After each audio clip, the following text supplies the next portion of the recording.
Quisiera compartir con ustedes una pequeña reflexión de la palabra del Señor. Y quiero que vamos al Evangelio según San Lucas, el capítulo 15. Vamos a leer los primeros 3 versículos. Evangelio según San Lucas, capítulo 15, verso primero.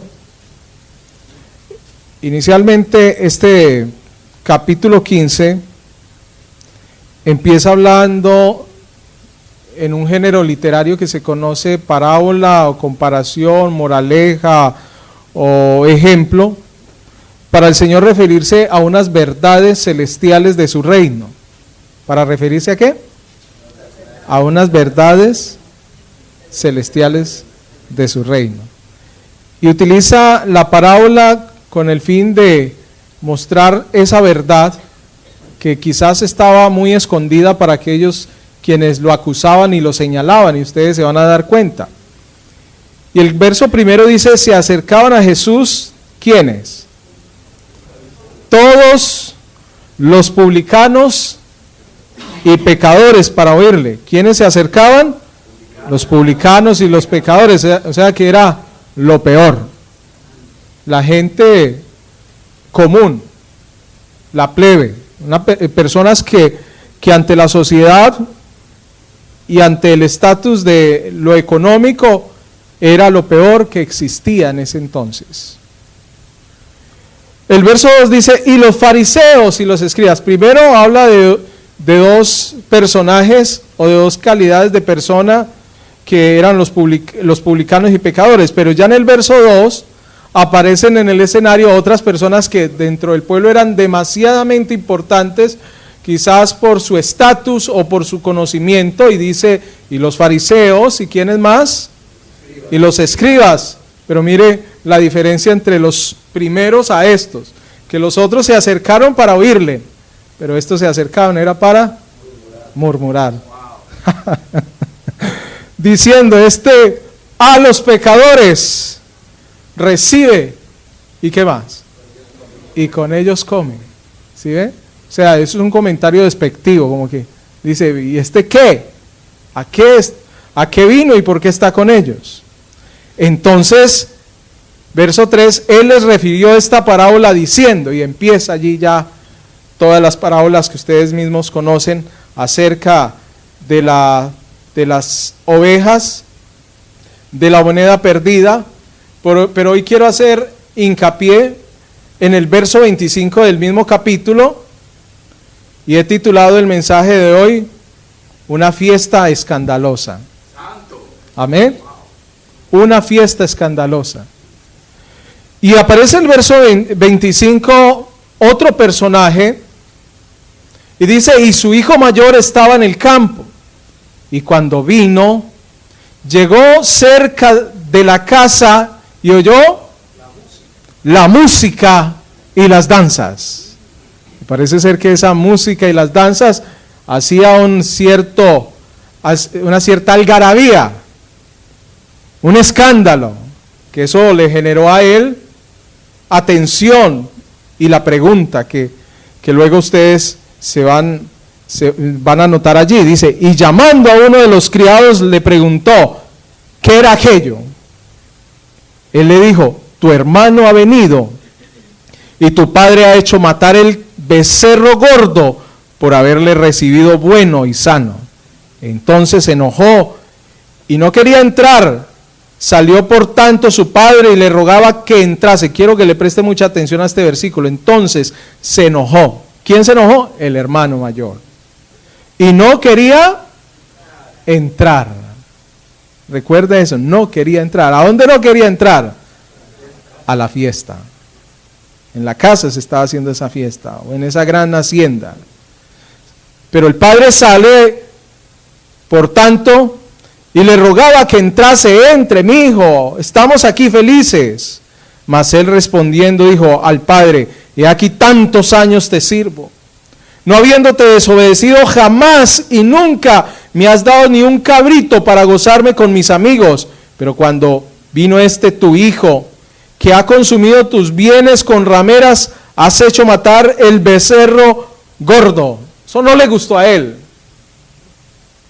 Entonces dice, hijo, tú siempre estás conmigo y todas mis cosas son tuyas. Mas era necesario hacer fiesta y regocijarnos porque este tu hermano era muerto y ha revivido, se había perdido y es hallado. Esa parábola del hijo pródigo, bueno, yo podría llamarla la parábola del padre amoroso más bien, porque cuando uno mira esa parábola, normalmente uno escucha siempre hablando mal del hijo que se fue. Se habla del pecado y se habla de una cantidad de cosas. Pero quiero decirle que cuando el Señor Jesús refiere a la élite de los religiosos este mensaje a través de la moraleja, de la comparación, Él les está diciendo a quienes Él quiere tener en su reino. ¿A quienes quiere tener aquí? ¿En dónde? En su reino. Y todo esto que usted ve aquí nos demuestra que el poder del Señor está para aquellos que algún día se han sentido perdidos, sin esperanza, sin fe y que han sido cuestionados, quizás por los mismos creyentes o por los mismos religiosos, haciéndose en creer que son mejores, quizás por su apariencia. Y en el tiempo bíblico encontramos que los fariseos eran muy dados en vestirse de una manera que impresionara, que aparentara ante la sociedad, puesto que ellos eran los hombres más santos, más dignos, más benévolos y más inmaculados de todos ellos. A diferencia que Jesús no necesitó nunca ese tipo de ropaje para demostrar su gracia, su amor y su misericordia hacia el pecador. Pues el reproche hacia Jesús era mucho por estos que se le acercaban. Y de alguna manera ellos tenían la intención de buscarle en la caída al Señor de una de otra manera, pero Él a través de estas parábolas está revelando el amor a esos publicanos y pecadores, y que a través de estas parábolas les estaba enseñando quién es Él, para qué había venido. Y si usted mira bien los textos, dice que Él vino a buscar y a salvar lo que se había perdido. Y usted y yo nos habíamos perdido. Amén. Luego del verso 25 en adelante encontramos la condición de un hermano mayor, un hermano que quizás gozaba de todos los beneficios en casa del padre. No había hecho lo que hizo el menor, ¿verdad? Porque el menor pide la herencia, se la malgasta, arruina todo lo que tiene. Y sabe usted que ante la sociedad del pueblo de Israel, un hijo que tuviese esa osadía en pedir la herencia antes de morir el padre, era considerado un hijo contumaz. Y en el libro de Deuteronomio, el verso 21, 18 al 21, dice: si alguno tuviera un hijo contumaz y rebelde, que no obedeciera a la voz de su padre ni a la voz de su madre, y habiéndole castigado no les obedeciere, entonces lo tomará su padre y su madre y lo sacarán ante los ancianos de su ciudad y a la puerta del lugar donde vivía o donde viva. Y dirán los ancianos de la ciudad: este es nuestro hijo, es contumaz y rebelde, no obedece a nuestra voz, es glotón y borracho. Entonces todos los hombres de su ciudad, ¿qué le hacían? ¿Lo qué? Lo apedreaban, ¿verdad? Lo lapidaban.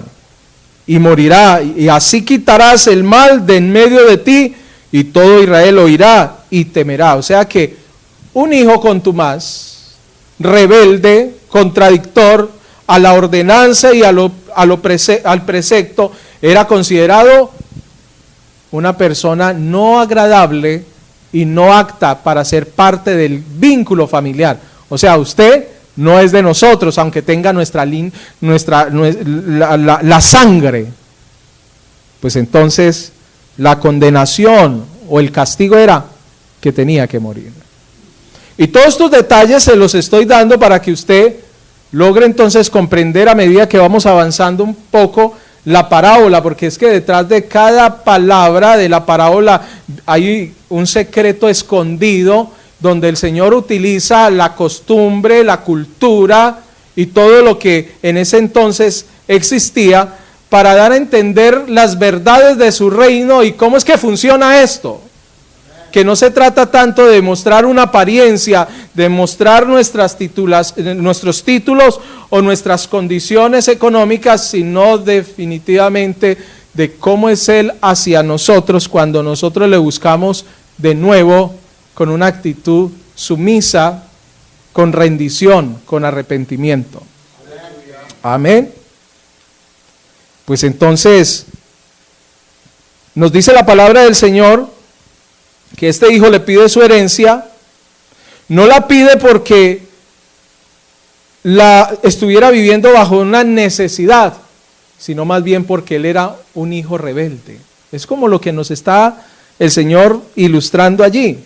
Tenía un espíritu de independencia, ya no quería estar con el padre, puesto de que le importaba más la posesión que tenía el padre que la posición que él había recibido desde niño.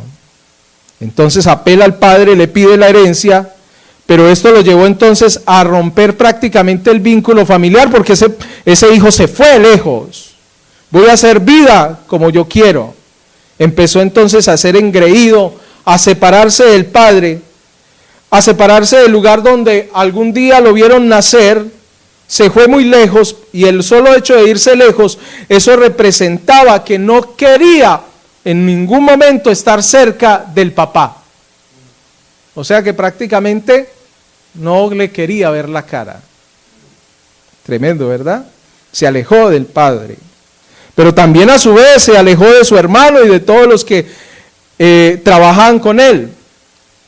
Estuvo dispuesto a cambiar su hogar por una provincia apartada.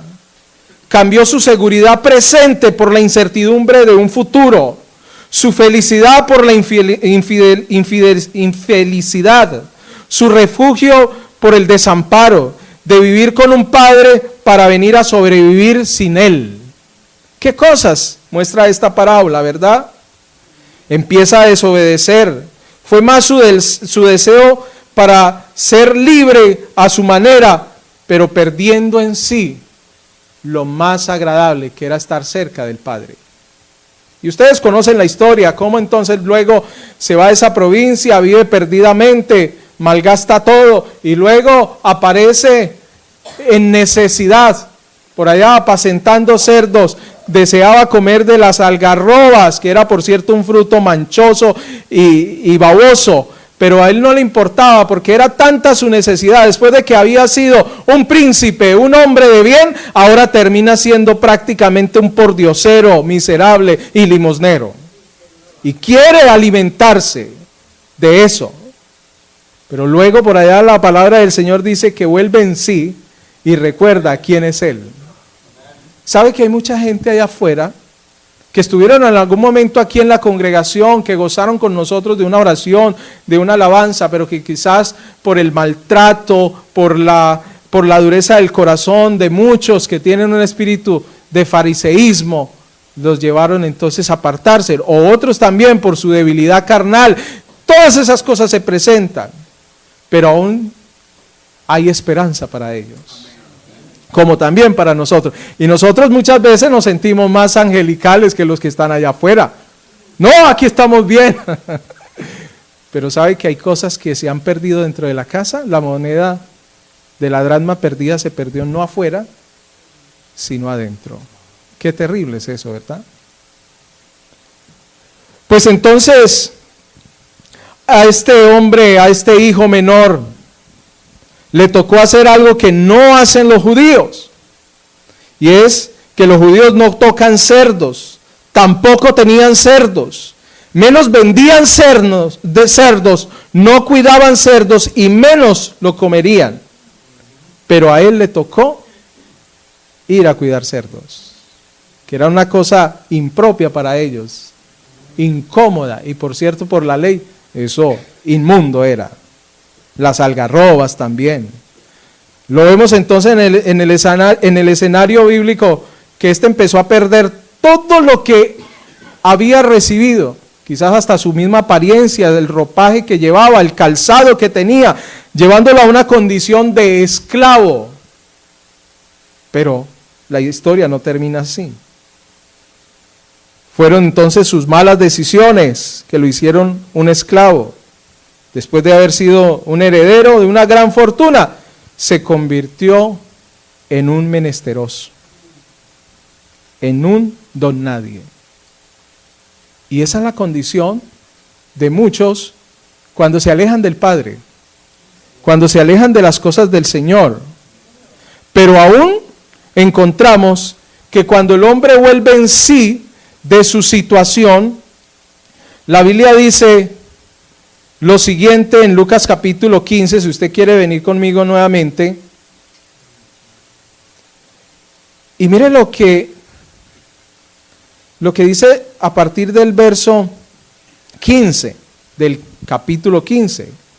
Y fue y se arrimó a uno de los ciudadanos de aquella tierra, el cual le envió a su hacienda para que apacentase cerdos.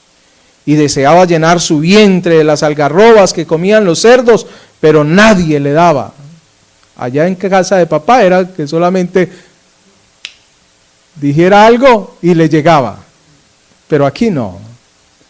Y volviendo en sí. Volver en sí es tener de nuevo cordura, reconocer, tener razón, porque entonces aquí dice, y volviendo en sí, dijo, ¿cuántos jornaleros en la casa de mi padre tienen abundancia de pan? Oiga, solo los jornaleros hablando y él con deseos de comerse esos frutos podridos o manchosos.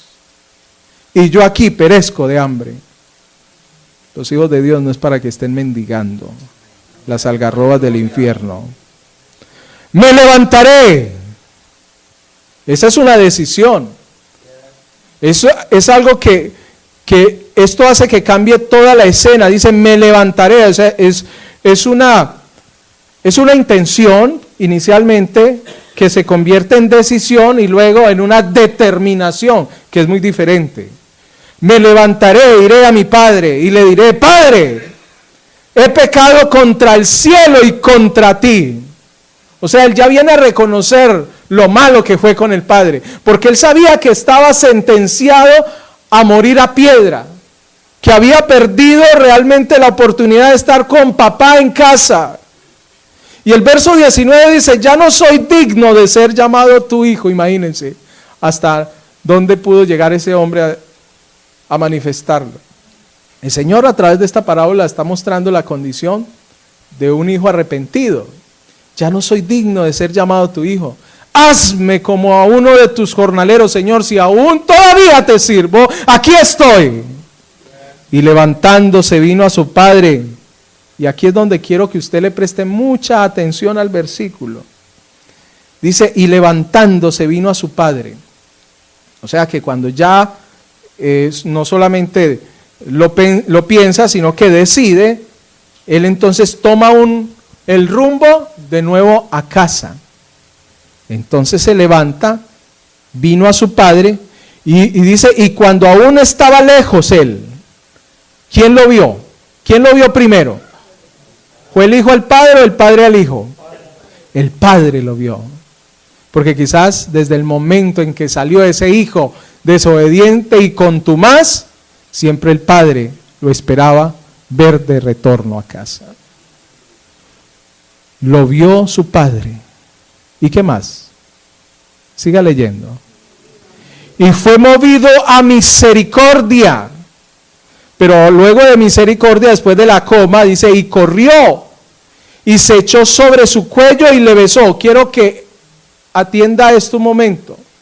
Los hombres de hacienda, como ese hombre que muestra el Señor a través de su parábola, está diciendo que ese padre corre, y eso es algo bien importante, es un punto central en la parábola, porque un hombre hacendado nunca correría, porque el hombre hacendado por su posición nunca lo iba a hacer. El que corría era el que podía ceñirse y era su siervo, y el siervo se ceñía y corría y mostraba su pantorrilla, porque era una forma también digámoslo, de falta de honor, mostrar la pantorrilla y ceñirse para un gran señor.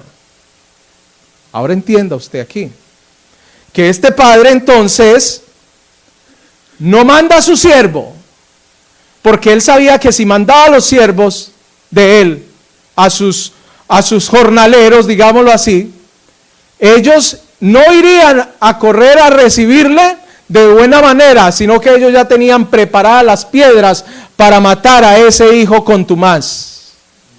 Pero este padre, aquí vemos que él fue el primero que corrió.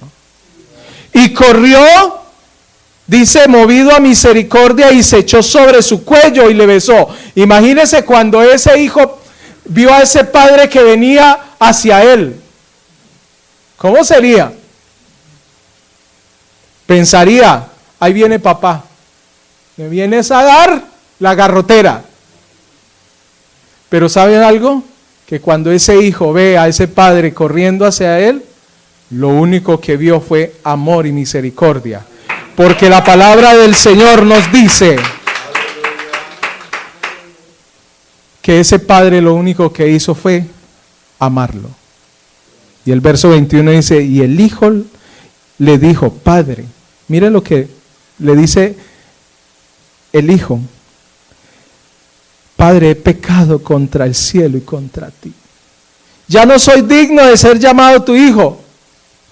Pero entonces, si usted mira el verso antes, mucho antes, el relato que él piensa decirle al padre es mucho más largo, pero aquí encontramos que ni el padre le prestó toda la atención o no se lo permitió que se lo dijera, porque el verso 22 dice, pero el padre dijo a sus siervos, sacad el mejor vestido y vestirle y poner un anillo en su mano y calzado en sus pies. Es como cuando tú vienes a él, no esperes el reproche de parte de Dios que te diga, Julano, Pedro, Juan, Jacobo, no eres digno de mí, sino que más bien, a través de su acto de amor, como dice una gran canción, antes de poder hablar de su pasado, se atraviesa sus palabras y su voz. De que se alegra tanto que haya vuelto a casa, que no piense, que solo descanse, que no pasa nada. Así es nuestro Dios. Nosotros somos diferentes a Dios. Por eso entonces en la escena encontramos que el verso 23 sigue diciendo que Él hace traer el becerro gordo. Pero el becerro gordo, ¿para qué lo hizo traer? A ver. ¿Para qué? Para que lo mataran. O sea que había que tener un sacrificio para que hubiese esa gran fiesta. Présteme atención a lo que le estoy diciendo. Es necesario un sacrificio de sangre, que muera alguien para poder entonces entrar en el banquete. Tiene que decirle eso a usted algo. Y traer el becerro gordo y matarlo y comamos y hagamos fiesta. ¿Cuál es la fiesta que le espera a la iglesia? ¿Ah? Una gran fiesta, ¿verdad? No desechemos al que se ha ido. Porque mi hijo muerto era ya y ha revivido, se había perdido y es hallado. Y comenzaron a regocijarse. No es el único que puede regocijar. Pero mire, luego el escenario cambia. Porque el que estaba más asegurado en casa del padre, quizás por su apariencia y porque nunca había salido, encontramos que estaba más perdido el que estaba dentro de la casa que el que se había ido. ¿Y sabe que eso también le pasa a la iglesia?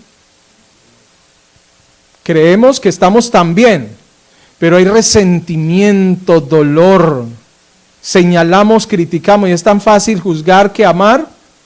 Es más fácil hablar del otro y no considerarnos a nosotros mismos. Y este hermano mayor, encontramos que estaba tan lleno su corazón de amargura por lo que había visto. Mire, esta historia hubiese cambiado si ese hermano mayor en algún momento se hubiese ido a buscar a su hermanito menor. De seguro que la parábola sería diferente. Pero aquí está mostrando la importancia del padre, que aunque su hermano era un ser también tan importante, nunca hizo lo que hizo el Padre. No esperes de la iglesia, del pastor y de los hermanos que pueda hacer algo por ti como lo puede hacer nuestro Señor Jesús, porque su sangre nos limpia de todo pecado. Aleluya al Señor. Pues entonces, se molestó, hizo llamar entonces a sus siervos a ver qué era lo que estaba sucediendo allí. Pues ellos le dijeron que había llegado su hermano, pero él no soportaba esa fiesta escandalosa. Y hay gente que no soporta, hermanos, que nosotros estemos de nuevo en la iglesia. Yo era uno de esos perdidos. Y hay gente que no soporta que yo haya vuelto al altar, porque sencillamente odio a otros que se creen más dignos, pero yo no tengo ningún problema. No lo digo por dolor, porque yo no tengo dolor por eso. Pero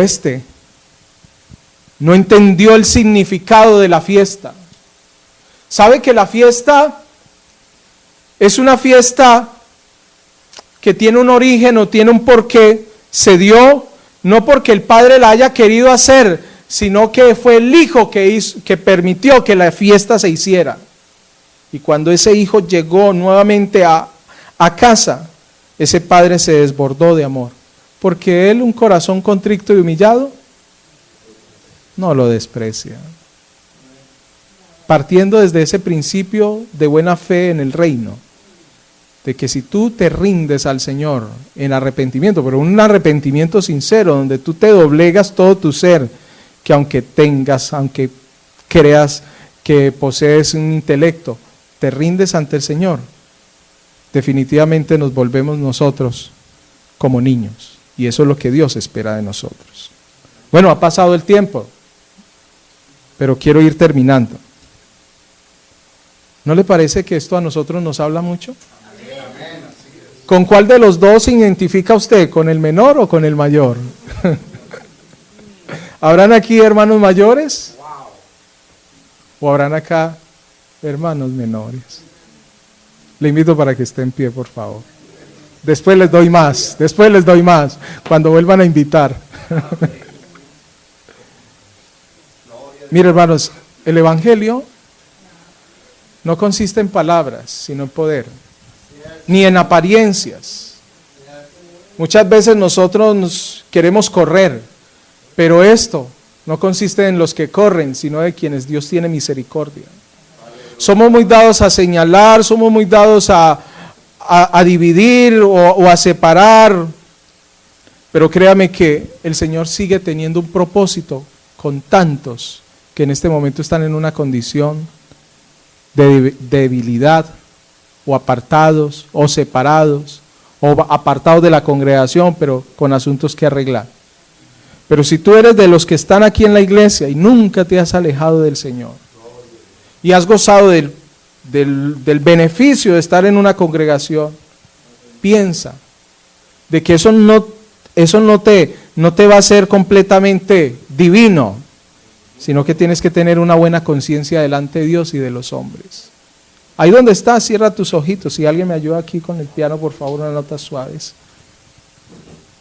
Que esta palabra no sea una palabra más como para llenarnos los oídos de más sermones, sino que la atesoremos en nuestro corazón y le digamos: Señor, definitivamente tu amor es tan grande, tan maravilloso, que a veces no lo podemos comprender. Esa palabra, de tal manera amó Dios al mundo, da a entender que no hay cómo enumerarla, ni medirla, ni compararla, porque de tal manera amó Dios al mundo. Gracias por amarme a mí, Señor, cuando nadie me amaba. Gracias, Señor, porque cuando más necesitaba del amor de un padre, de una madre o de un ser humano hacia mí, me encontraste a mí. No que yo te haya amado primero, sino que tú me amaste a mí. No que te haya escogido, es que tú me escogiste a mí. Gracias porque somos un milagro del fruto de la cruz. Y hoy te damos infinitas gracias por tu amor. Gracias por la cruz. Gracias por cada gota derramada en el Calvario. Gracias, Señor Jesús. Estos son los que tú quieres ver en el reino, no a los que se mofan y los que se creen, sino a los que se humillan delante de tu presencia, Jesús. Amén y amén.